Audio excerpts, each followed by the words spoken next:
আল্লাহর কোরআনের সবচাইতে দামি আয়াত, the greatest verse in the Quran. উবাই ইবনে কাব রাদিয়াল্লাহু তাআলা আনহুকে বিষ্ণু সাল্লাল্লাহু আলাইহি ওয়াসাল্লাম জিজ্ঞেস করলেন, উবাই বলো তো কোরআনের কোন আয়াতটা সবচেয়ে সেরা?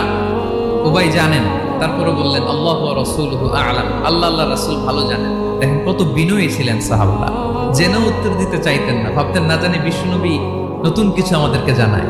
বিশ্বনবী আবার বললেন, তুমি কি জানো কোরআনের সবচেয়ে শ্রেষ্ঠ আয়াত কোনটা? এবার উবাই ভাবলেন এবার আমি উত্তরটা দিয়েই দিই। তিনি বললেন আয়াতুল কুরসি, আল্লাহু লা ইলাহা ইল্লা হুয়াল হাইয়ুল কাইয়ুম, এটা শ্রেষ্ঠ আয়াত। বিশ্বনবী খুশি হয়ে উবাই ইবনে কাবের বুকে একটা চাপড় মারলেন, এরকম আদরের চাপড় দিয়ে বললেন, লিয়াহনিকাল ইলমু ইয়া আবুল মুনজির, হে আবুল মুনজির, জ্ঞান এবং প্রজ্ঞা তোমার জন্য মোবারক হোক, তুমি ঠিক বলেছো। সুবহানাল্লাহ পড়ে।